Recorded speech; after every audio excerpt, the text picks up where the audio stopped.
Assalamualaikum warahmatullahi wabarakatuh.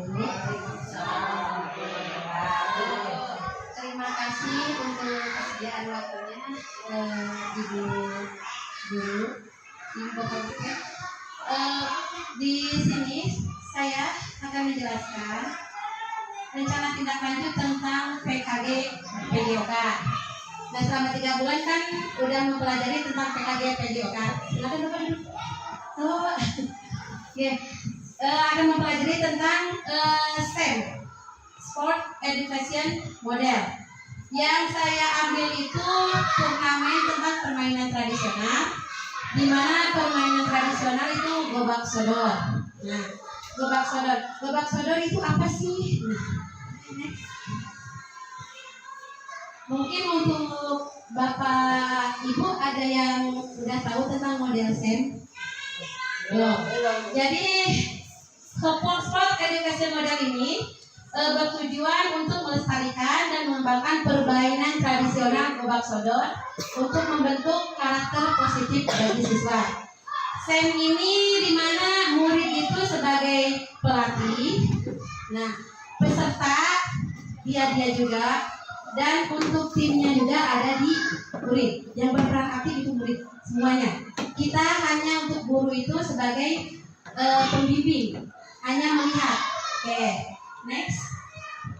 Oke, latar belakang permainan ini kenapa saya ambil?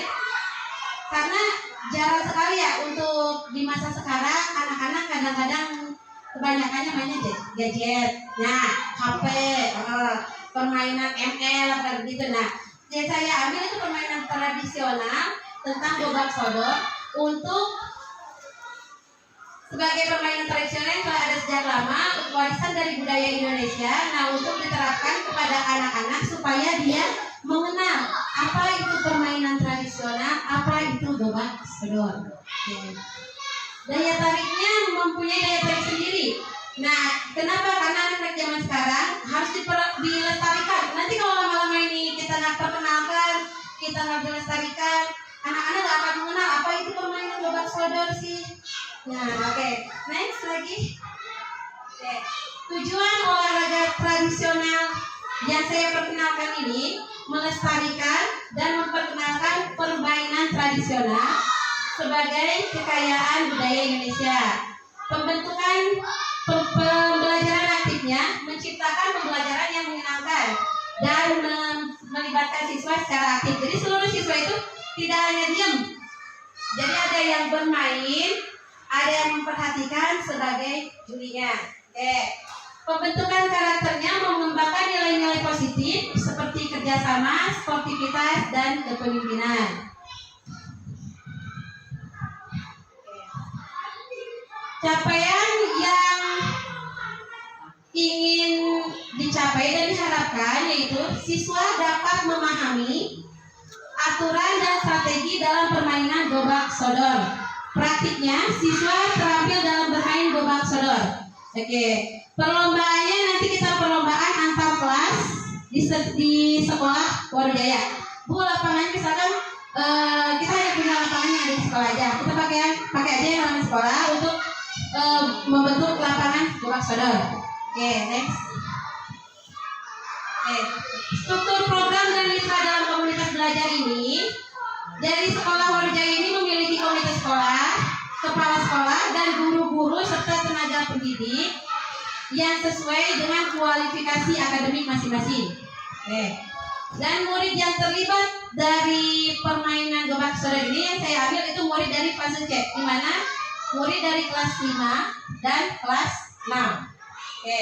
Waktu pelaksanaan nanti di Desember sampai puncaknya itu ada di Mei 2025.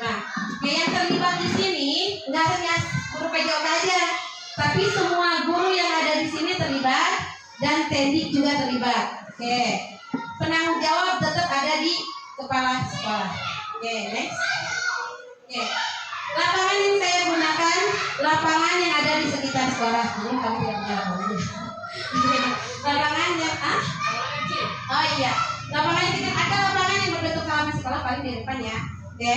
Terus pendidiknya berpengalaman berarti sekolah ini memiliki guru-guru yang kompetensi dengan kualifikasi masing-masing. Oke, sasarannya itu kelas 5 sampai 6. Mereka tuh akan mengirimkan perwakilan tiap-tiap kelas sebagai panitia, wasit, scoring, pelatih, supporter, dan tim jurnalistik. Jadi yang berperan di sini bukan guru, tapi siswanya. Kita hanya sebagai pembimbing. Siswa yang berperan sebagai pelatih siapa, panitia siapa, wasit siapa itu oleh siswa semua atau peserta didik semua dari fase C. Oke. Next. Oke, indikator keberhasilannya setelah mempelajari ini atau memperkenalkan permainan gobak sodor, diharapkan siswa bisa mengetahui dan meningkatkan pemahaman mereka tentang permainan tradisional khususnya di gobak sodor. Oke, penguatan nilai positifnya seperti kerjasama yang tadi bisa dijelaskan. Ada kerjasamanya, ada sportivitasnya, ada kepemimpinannya. Kerjasama tanpa kerjasama gobak sodor nggak akan bisa dilakukan sendiri-sendiri, nggak bisa. Oke. Antusiasme peserta aktif siswa dalam kegiatan pemahaman dalam kegiatan permainan tradisional. Metode evaluasi yang saya laksanakan itu melalui tes praktik, observasi, dan wawancara. Oke, nanti juga ada dokumentasi dan catatan kegiatannya. Dokumentasi tentang permainan festival olahraga tradisional. Oke, frekuensinya dilakukan misalkan tadi kan udah di Desember sampai Mei. Nah, di sini boleh juga frekuensinya dari awal semester, tengah semester, atau akhir semester. Oke, next. Oke. Kemungkinan tantangan yang akan dihadapi yaitu dari minat siswa, mungkin beberapa anak atau menarik minat siswa tentang permainan tradisional itu sangat susah. Karena anggapannya gini, itu mah zaman kuno, zaman dulu, zaman sekarang udah digital, Bu. Oke. Yang kedua tentang pemahaman guru. Pemahaman guru dalam arti kata begini ya. Guru akan lebih meningkatkan keterampilan guru dalam mengajarkan permainan tradisional, tidak hanya guru olahraga saja, tapi semua guru juga bisa. Oke. Yang ketiga, dukungan orang tua. Selain dari siswa dan guru, mendapat dukungan juga dari orang tua untuk mengenalkan program permainan tradisional di sekolah. Next. Udah di akhir.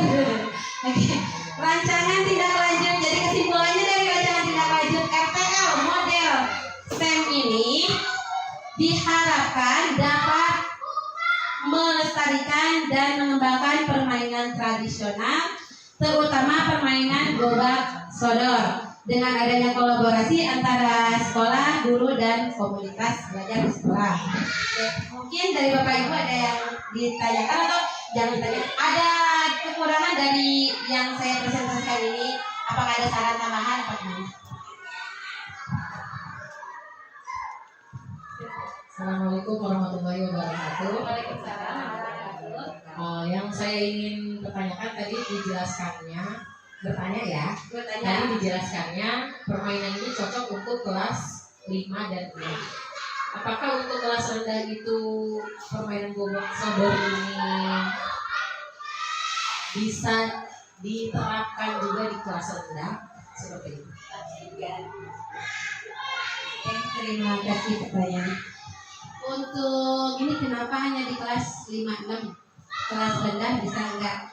Sebenarnya untuk di kelas rendah juga bisa. Cuma kalau untuk aturan permainan itu lebih paham di kelas fase C. Kalau permainan anak-anak misalkan untuk yang kelas rendah hanya untuk tim bermain aja boleh. Tapi untuk aturan permainan dari sini kan yang berperan aktif itu anak-anak. Dari jadi pelatih, jadi wasit, jadi pemain, anak-anak semua yang berkolaborasi. Guru hanya melihat membimbing. Oke. Nah, jadi pertanyaan dari Ibu Nening ada tambahan kembali? Oke. Terima kasih atas waktunya. Atas kesempatannya untuk saya memberikan PPT rencana tindak lanjut PKG PJOK. Oke. Sekian penjelasan dari saya. Assalamualaikum warahmatullahi wabarakatuh.